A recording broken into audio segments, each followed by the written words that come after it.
What's up, guys? I'm LQ. This is the LQ Review. Thank you so much for joining me here at my YouTube channel. This is where we talk about all the geeky, nerdy stuff that we love to talk about. Movies, video games, comic books, TV shows. If it's geeky, if it's nerdy, this is where we talk about it. And right now, I want to give you guys my review of Borat subsequent movie film. Borat subsequent movie film, delivery of prodigious bribe to American regime for make benefit once glorious nation of Kazakhstan. Gosh.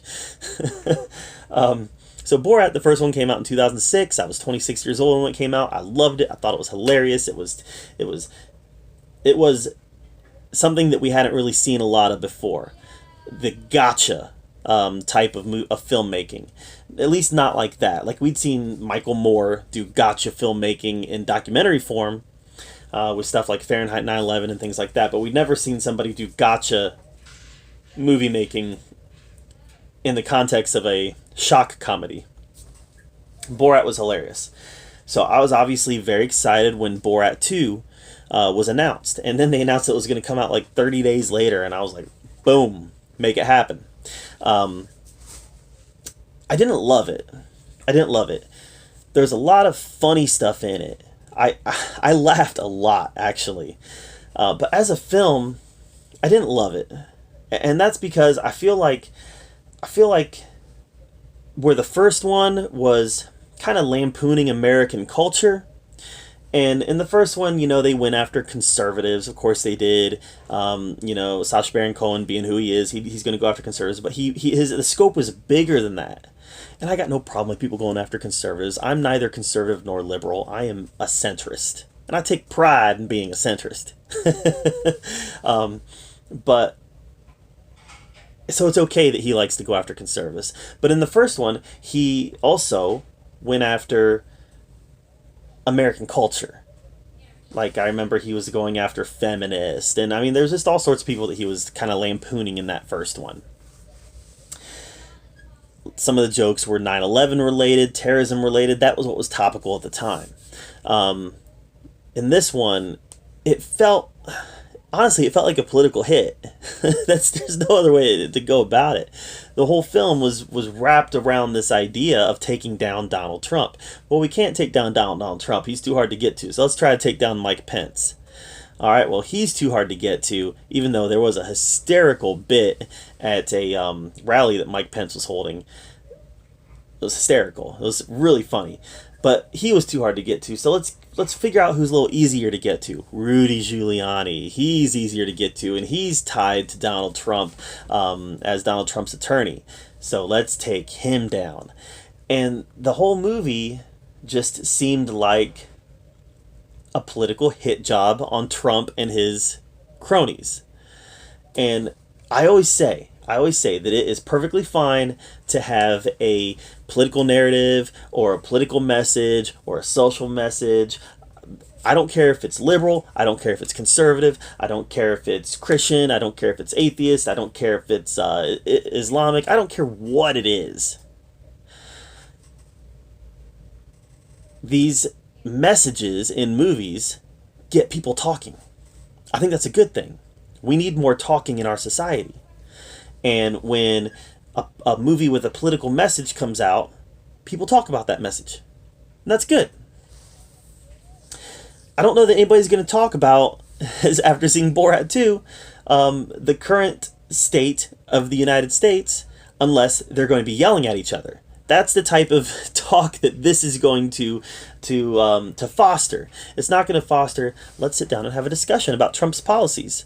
No, it's going to be yelling at each other about morality, about the fickleness of morality, Well, we got Rudy Giuliani with his pants down. Well, did you? He might have been tucking in his shirt. Well, he shouldn't have been in there in the first place. He had his hands in his pants. Well, he was doing this. He was doing this. He thought that she was of age. She was of age. Borat comes running in. She's only 15. It felt icky to me. That whole sequence felt icky to me. It felt like they were trying to take advantage of Rudy Giuliani. And I know that I'm not trying to paint him out to be some sort of victim. But it just felt icky. And it felt icky. Yes, he was acting icky. He should have never gone in that room with somebody who was that young in the first place. That the optics of that are not good. I don't care if he was tucking in his t-shirt, or his shirt. I don't care if he was doing something else. The optics are not good. There's no way around that. It doesn't look good. Even if they were sitting there across the room having drinks and talking, they're in a hotel room with the door closed. Doesn't look good. The whole thing just felt like this political hit that Sacha Baron Cohen was doing on the Trump regime, and it was all edited to make them look like the clips that they chose were the worst clips possible they could choose of Trump and Giuliani. It just felt icky. I don't know. I don't know. I don't get political on here, but I'm having a hard time talking about this without getting political. I do not believe that either mainstream candidate is a good mainstream candidate. I do not believe that Trump is a good candidate for president. I do not believe that Biden is a good candidate for president. I think they're both train wrecks. I think that they are both train wrecks of people. And it speaks to our two-party system, how big the divide has become between our two-party system, that those are the two candidates that we chose. There were a lot of people running for the Democrat nomination who were significantly better candidates than the one we got. There were a lot of people in 2016 running for the Republican nomination who were significantly better candidates than we got. But we got the ones that we got. I don't know. I'm not going to get into who I'm voting for here, which might not be either one of them, by the way. There is a third candidate, Joe Jorgensen. I don't know. But I will say that Sacha Baron Cohen felt kind of icky. It felt kind of icky. Rudy Giuliani felt kind of icky. The whole sequence felt icky to me. I didn't enjoy it. I didn't think it was funny. I thought that it was...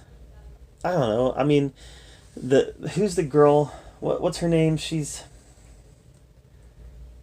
plays his daughter? Let me check. Maria Bakalova. She's an attractive lady. You know, she's 24, 25 years old. She's attractive, and you send her into a hotel room with a guy who's pushing 80. And you have her come on to him enough, which, by the way, she was coming on to him. The movie makes that very clear. She was coming on to him. That's a bad position to be in. It's a bad position to be in. And they were trying to bait him to get him to do something inappropriate, knowing that the human response is going to be to do something awful in that situation. And it would take a person with a certain level of fortitude and a certain level of morality to not do something in that situation.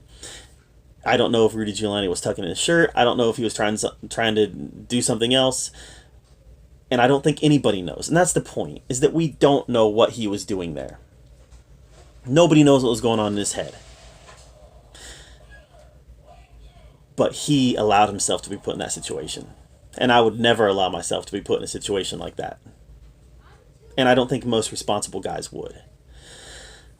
But he did. Now he's got to reap the consequences. My point is that he was wrong. Giuliani was wrong, and it was icky. But it was a political hit done by Sacha Baron Cohen. And I always say that I don't care if there's a political message, I don't care if there's a social message, I don't care if there's any of that in the movie, but the plot has to come first. The plot has to come first. In this movie, the message came first. Everything that happened in this movie was wrapped around a political hit job. And when it wasn't wrapped around the political hit job, it was wrapped around making Trump supporters look as stupid as possible. I don't know, where the first one was hilarious and it felt topical and it felt timely and it was funny. The second one just felt bad. It just felt bad because it was a true look at what American politics are like today. And it's not nice. It's icky. So I laughed a lot. I'm not going to lie and sit here and say I didn't laugh a lot, because I did. It was a funny movie. Sacha Baron Cohen is very gifted at comedy, and he did a great job of tickling my funny bone. But what he did not do a good job of was making a good movie, because it was not. But that's just my opinion.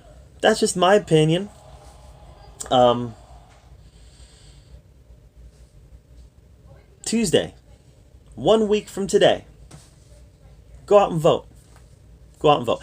I don't care if you vote for Donald Trump. I'm not going to say that you're an awful, horrible, despicable person if you vote for Donald Trump. I don't care if you vote for Joe Biden. I'm not going to say that you're an awful, horrible person if you vote for Joe Biden. I'm not going to call you, I'm not going to say you're wasting your vote or throwing your vote away if you vote for Joe Jorgensen. Heck, vote for Kanye. Heck, write in somebody's name. Exercise your American right to vote. Get out there next week and do it. And I'm hoping that after this election, whoever wins, be it Biden, be it Trump, and honestly, I don't care who wins that much. America's not going to change drastically one way or the other. There will be changes, but it's not going to change drastically. Go vote. Make your voice heard. Make your voice heard.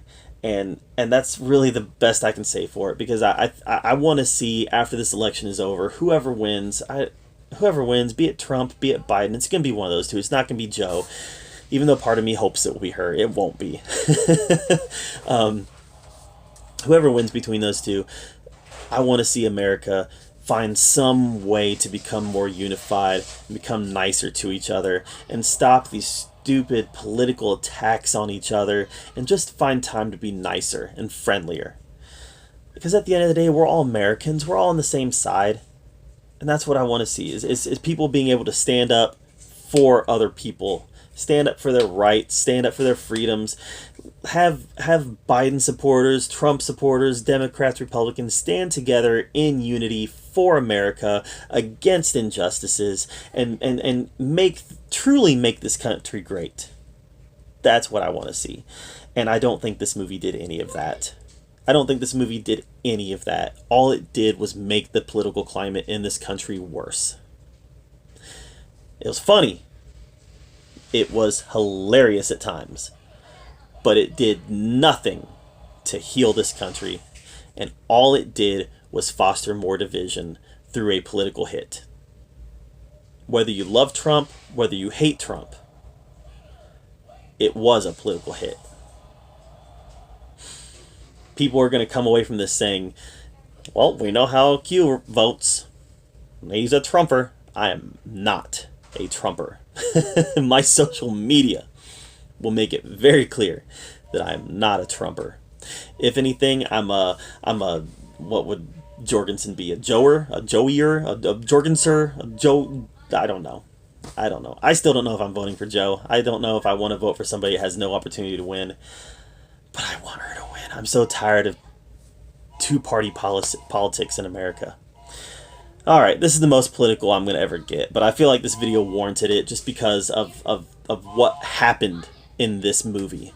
I just felt that the movie was a little bit unfair. But again, just my take. What did you think of Borat 2? Let me know in the comments down below.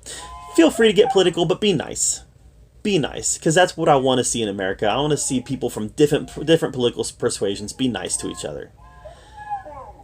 That's what I want to see. So, let me know what you thought of the movie in the comments down below. Make sure you subscribe to my channel. And as always, thank you so much for joining me here at the Oki Review, where we get to talk about all the geeky, nerdy stuff that we love to talk about. Until next time, we'll see you later.